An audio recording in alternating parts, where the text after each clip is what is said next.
श्रियकान्ताय कल्याणनिधये निधयेतिनाम् श्रीवेङ्कटनिवासाय श्रीनिवासाय मङ्गलम् लक्ष्मी सविभ्रमालोकसुभ्रूविभ्रमचक्षुषे चक्षुषे सर्वलोकानां वेङ्कटेशाय मङ्गलम्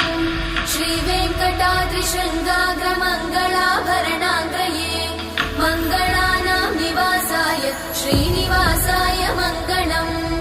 सर्वावयव सौन्दर्य सम्पदा सर्वचेतसां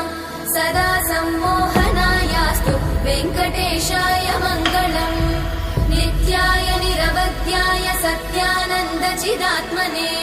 सर्वान्तरात्मने श्रीमद् वेङ्कटेशाय मङ्गलम्